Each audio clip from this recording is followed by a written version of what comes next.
Assalamualaikum warahmatullahi wabarakatuh. Pada kesempatan kali ini, saya akan membahas masih mengenai daripada zikir kebangsaan yang dilakukan oleh Jatma'atus Wajah tempo hari yang lalu di Masjid Istiqlal Jakarta. Tetapi dalam pertemuan kali ini, saya tentunya mempunyai sudut pandang yang berbeda dengan apa yang disampaikan oleh kawan-kawan secara mayoritas. Di mana kawan-kawan tentunya banyak yang tidak cocok, bahkan memprotes atau bahkan mereka mengutuk keras atas kehadiran daripada Bapak Nazarudin sebagai Kementerian Agama Republik Indonesia yang hadir dalam acara tersebut. Akan tetapi, saya mempunyai sudut pandang di mana apa yang dilakukan oleh Bapak Kementerian Agama Republik Indonesia tersebut ialah suatu hal yang relevan, adalah suatu hal yang wajar menurut saya. Karena kenapa? Yang hadir di situ bukanlah sesungguhnya hanya kumpulan dari Thorikoh Jatma'ah saja secara mutlak. Akan tetapi yang kita saksikan adalah dari berbagai macam tokoh keagamaan yang ada di Republik Indonesia. Jadi keberadaan beliau bukanlah memposisikan untuk memberikan suatu hal penghormatan yang spesial kepada Jatma'ah saja. Akan tetapi beliau memposisikan bahwa kedudukan beliau adalah mengayomi keberagaman berbagai macam agama yang ada di Indonesia. Jadi kalau andai kata kita berasumsi kehadiran daripada Bapak Nazarudin atau Bapak Kementerian itu ialah bentuk penghormatan kepada Jatma'ah saja, lantas yang lain itu mau kita gimanakan? Apakah beliau tidak menghormati dengan agama-agama yang ada, yang menghadiri pada acara tersebut? Nah, mengenai hal yang fatal, ialah ketika acara tersebut yang nuansanya sesungguhnya perkumpulan dari umat berbagai macam agama yang ada di negeri ini, seakan-akan bahkan menunjukkan kemutlakan daripada kumpulan Thorikoh Jatma'ah saja. Karena yang kita dengar, yang kita saksikan pemberitaan yang beredar, ini kan acara yang dilakukan oleh Jatma'ah saja. Tidak ada, kita akan melihat bahwa di situ ada zikir kebangsaan yang melibatkan dari berbagai macam agama di Republik Indonesia ini, termasuk Hindu, Buddha, Kristen, dan sebagainya. Yang kita saksikan itu ialah kumpulan. Jadi tidak mutlak kalau itu adalah jamaah yang ada adalah mempunyai kaidah atau kemutlakan terhadap Thorikoh Jatma'ah saja. Kemudian hal yang salah menurut saya ialah kecolongan dari pihak penyelenggara atau bahkan orang-orang yang terlibat di sana. Kok semudah itu bisa dimanfaatkan oleh Jatma'ah saja? Karena kalau kita melihat dari acara tersebut, seharusnya tentu tidak relevan dengan menggunakan ungkapan zikir kebangsaan. Mengapa tidak dengan doa kebangsaan? Mengapa tidak dengan persatuan antara agama? Kan lebih relevan. Tidak hanya menonjolkan daripada Jatma'ah saja. Makanya saya katakan kemarin, ini orang nebeng kok ingin berkuasa. Sudah terlihat nampak di situ. Nah, ala kulihal tentu dalam hal ini di mana bahwasanya saya melihat dari bentuk positif yang disampaikan oleh Kementerian Agama dengan kepiawaiannya. Justru beliau mampu menjebak seorang tokoh yang mengisbatkan dirinya sebagai ulama sufi, bahkan sedunia. Seorang ahli thorikoh, seorang mursyid, bahkan di atas mursyid, kalaupun masih ada tingkatan itu. Bapak Nazarudin mampu untuk menjebak beliau di dalam ranah tentu yang di luar dugaan kita semua. Apa sambutan Bapak Kementerian Agama yang dapat menjebak Habib Lutfi bin Yahya sebagai thorikoh atau tentu pimpinan thorikoh Jatma'ah saja sekaligus bahkan beliau menisbatkan sebagai Rois Am di thorikoh tersebut. Mari kita simak terlebih dahulu apa yang disampaikan oleh Bapak Kementerian Agama, Bapak Nazarudin. Yang sama-sama kita hormati, kita muliakan guru kita, pembimbing kita, mursyid kita, Dr. Honoris Causa Maulana Habib Lutfi bin Yahya, Rais Am dan Ketua Jatma'ah Saja. Yang kita hormati Menko Bidang Pangan Dr. Haji Zulkifli Hasan, yang kita hormati Menteri Hukum Republik Indonesia atau yang mewakili Menteri Agraria, Tata Ruang, Kepala Badan Pertanahan Nasional, Bapak Haji Nasron Wahid, Menteri Pelindungan Pekerja Migran Republik Indonesia, Haji Abdul Qadir Al-Kading, Menteri Kebudayaan Republik Indonesia, Dr. Haji Fadlizon, Menteri Kelautan dan Perikanan, Insinyur Sakti Wahyu Trenggono, dan para masyayikh, para habaib, dan para pejabat sipil dan militer, Bapak-Bapak dan Ibu-Ibu sekalian, pada malam ini kita menyaksikan resepsi perkawinan antara agama dan bangsa. Tadi kita sholat Isya dengan pengajian Al-Quran, tapi juga setelah itu kita menyaksikan lagu kebangsaan Indonesia. Malam ini juga kita menyaksikan perkawinan antara syariah dan tasawuf yang ditandai dengan peresmian organisasi tarekat yang kita saksikan bersama tadi. Dan di tempat ini juga kita menyaksikan perkawinan antara para penghuni langit dan kita semuanya para penghuni bumi.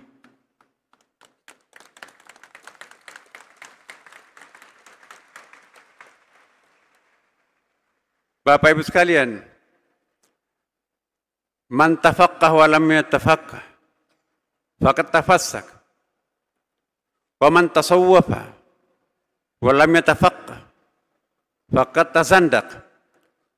Wa man jama'a bainahuma faqad tahaqqaq. Barang siapa yang berfikih tidak bertasawuf, maka itu adalah fasik, rusak. Tetapi barang siapa yang bertasawuf tapi tidak berfikih, maka itu zindik, rusak juga. Barang siapa yang menggabungkan keduanya, maka itulah yang benar. Maka pada malam ini kita menyaksikan rangkaian perkawinan yang sangat monumental dalam rangka memperingati proklamasi kemerdekaan Republik Indonesia yang ke-80. Nah, dari sinilah ketika Bapak Kementerian Agama memberikan suatu rambu-rambu di mana beliau memaparkan kedudukan seorang ahli sufi dan kedudukan seorang ahli fikih. Lantas, ini yang menjadi acuan daripada pidato yang disampaikan oleh Habib Lutfi bin Yahya, yang membuat kita tercengang dan membuat kita bisa menjawab bagaimana sesungguhnya kualitas, kredibilitas beliau terhadap keilmuan. Mari sebelum saya mengomentari dari apa yang disampaikan oleh Habib Lutfi dengan panjang lebar, tajam, dan secara rinci, tentu simak dulu videonya. Indonesia, maaf udah hafal nih saya soalnya. Terus? Dan yang saya hormati guru saya, oh ya, juga tidak kalah nih Menteri ATR kita ini Bapak Nusron Wahid. Dan yang saya hormati tamu-tamu kita, guru kita Sayyidi Syekh Usamah dari Al-Azhar, beliau selaku Menteri Wakaf, dan Mufti besar dari Brazil Syed Muhammad Maghrabi, dan sahabat kami juga Syekh Baso dari Lebanon, dan beberapa tokoh-tokoh para sesepuh, bini sepuh, para alim ulama, para mursyidin yang hadir pada malam hari ini. Dan tidak lepas sahabat-sahabat kami dari tokoh-tokoh lintas agama yang tadi saja kita baru berkumpul, kami ulangi lagi, inilah untuk menunjukkan kekuatan Indonesia yang tidak bisa dipecah belah.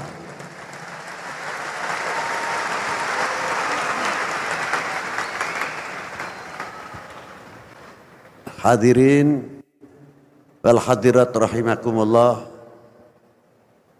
tadi kita telah be'ah bersama-sama mengambil kalimah la ilaha illallah untuk mempoles hati kita.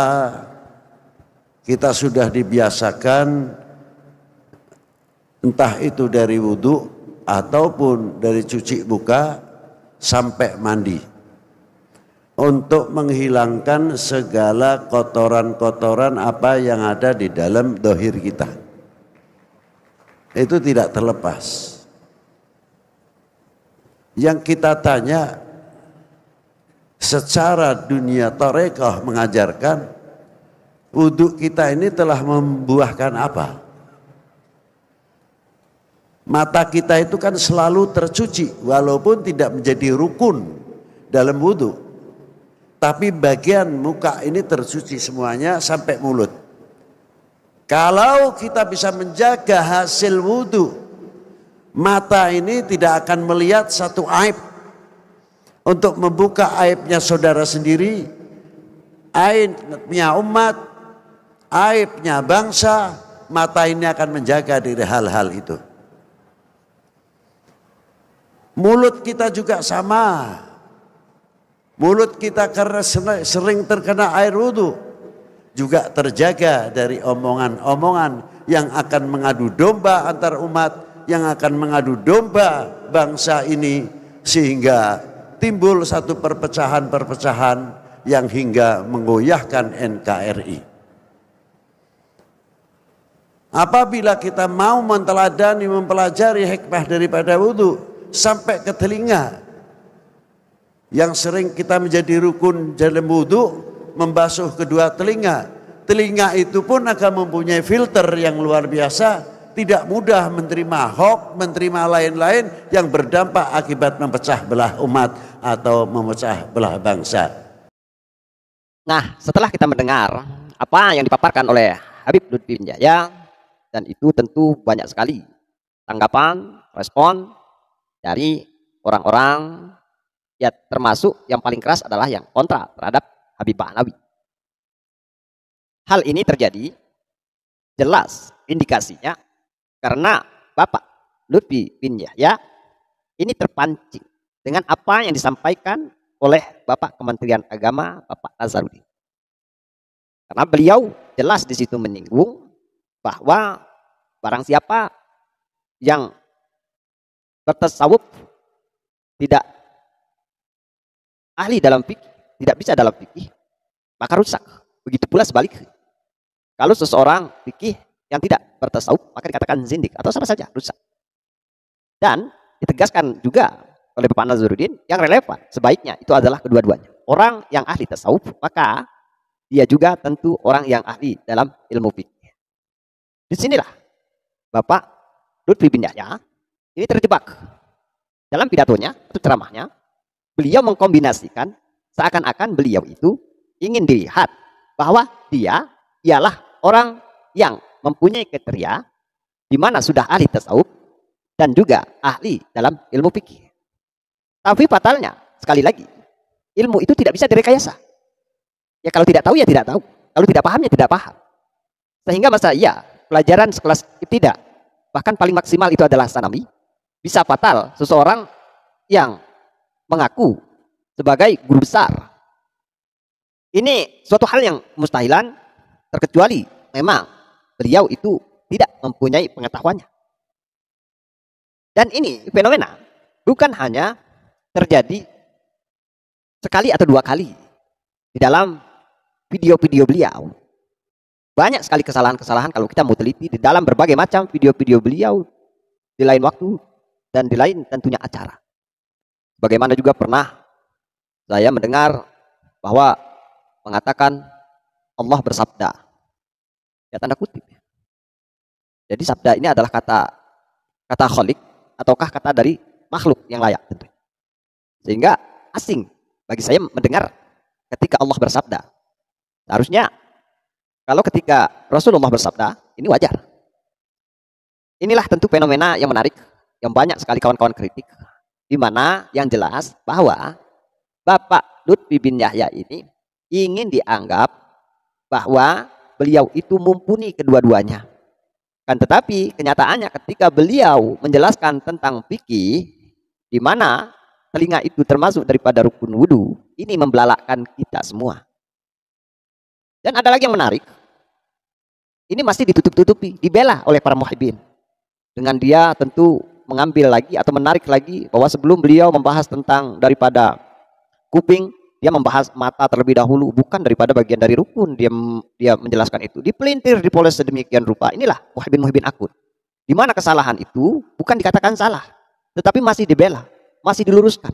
Bahkan memposisikan seakan-akan ya memang begitulah orang-orang yang mempunyai keilmuan tasawuf yang tinggi. Ini amat sangat tentunya memprihatinkan dan narasi yang membodohkan umat. Dan saya paham betul bagaimana ketika Bapak Lutfi bin Yahya itu memaksakan diri untuk menjelaskan bagaimana konteks keilmuan fikih itu diterjemahkan ke dalam ilmu tasawuf. Ini adalah bentuk kalimah suatu kias dalam suatu kitab. Dan banyak. Salah satunya adalah karangan daripada Imam Al-Ghazali di dalam kitab Maqsufatul Qulub, juga beliau menerangkan dengan hal seperti itu, dengan kiasan-kiasan semacam itu. Tetapi mungkin dengan narasi beliau sendiri, bukan dengan kajian yang mendalam, yang mendetail. Karena itulah yang membuat beliau menjadi fatal. Sekali lagi, karena ilmu itu tidak bisa direkayasa. Bagaimana salah satu dalam kitab Maqsufatul Qulub, bagaimana kita merealisasikan kenikmatan-kenikmatan yang hakikatnya itu diberikan pada Allah Subhanahu wa taala. Hendaknya kaki kita gunakan berjalan untuk kebaikan, hendaknya mata kita digunakan untuk melihat suatu hal yang tentunya baik dan menolak suatu kemaksiatan. Hendaknya telinga kita diberikan pendengaran yang baik, diberikan kesehatan oleh Allah, hendaknya mendengarkan suatu perkataan-perkataan yang baik dan mencegah suatu tentu suara-suara yang tidak tentu diinginkan atau mencederai di dalam sebuah syariat. Gambaran-gambaran seperti ini sering sekali dikutip oleh Imam Al-Ghazali di dalam kitab-kitab tasawufnya. Tetapi sekali lagi karena Habib Lutfi bin Yahya ini terpancing dengan narasi Bapak Nazaruddin, beliau ini mengaplikasikan keterangan itu dengan mengkiaskan wudu. Ya, memang ada sebagian kitab itu yang demikian, menjelaskan pula tentang bagaimana hikmah daripada wudu. Kemudian bagaimana hikmah kita, fadilah ketika kita membasuh telinga, mengusap muka, membasuh muka, kemudian bahkan batasan-batasannya. Ya itu ada keutamaan dan fadilahnya dijelaskan. Tetapi untuk tentu mengaplikasikan apa yang disampaikan oleh Habib Lutfi, itu saya rasa ya itu hanya gambaran narasi beliau semata. Tidak berdasarkan rujukan kitab secara mutlak. Itu hanya angan-angan beliau, gitu kan. Sekali lagi, memang ada keutamaan-keutamaan di mana hal tersebut dijelaskan di dalam sebuah kitab itu memang ada. Tetapi kalau yang lebih fatal lagi, dia katakan bahwa telinga termasuk rukun wudu, itu yang menjadi kacau. Jadi beliau ini paham tidak dengan ilmu fikih. Dalam hal ini, sahabat-sahabatku, perlu kita pahami secara positif dan memberikan suatu kesimpulan di mana menegaskan bahwa ya begitulah kualitas, kredibilitas yang dilakukan oleh Habib Lutfi bin Yahya, di mana ini ialah jalan untuk membangun daripada legitimasi perpolitikan belaka. Dan saya sudah jelaskan bahwasanya bagaimana seseorang, bahkan seorang mursyid, di mana beliau sudah memenuhi daripada berbagai macam syarat untuk bertorikoh, untuk bertasawuf itu secara murni. Kan tetapi beliau yang sudah menunjukkan usia yang renta, bukan malahan melaksanakan ketasawufan itu secara murni, kan tetapi dijadikan sebuah alat legitimasi, alat politik, alat untuk satu kepentingan. Ini miris sekali. Jadi menurut saya silahkan bagaimana menurut kawan-kawan sudut pandang kalian. Ini menurut sudut pandang saya, dan jika mungkin kawan-kawan tidak sependapat dengan apa yang saya sampaikan, ya wajar-wajar saja. Karena dalam hal ini kita mempunyai pula latar belakang yang berbeda-beda. dengan pendidikan, dengan referensi, dan sebagainya. Mudah-mudahan apa yang saya sampaikan memberikan suatu pencerahan dan tentu membangkitkan semangat juang kita mengetahui bagaimana sesungguhnya para Habib Pahlawi itu memaksakan diri demi untuk mempertahankan mereka seakan-akan mempunyai kedudukan yang tidak bisa ditumbangkan, atau dengan kata lain mereka berusaha untuk menjaga reputasi mereka di dunia maya maupun di dunia nyata. Oleh karena itu sekali lagi waspada dan hati-hati bagi kita, jangan sampai kita memilih sesuatu hal yang tidak pasti, memilih sesuatu hal yang masih banyak tanda tanya, memilih suatu hal yang masih tentu banyak sekali kerancuan-kerancuan terhadap mereka. Dari saya, salam akal sehat. Wassalamualaikum warahmatullahi wabarakatuh.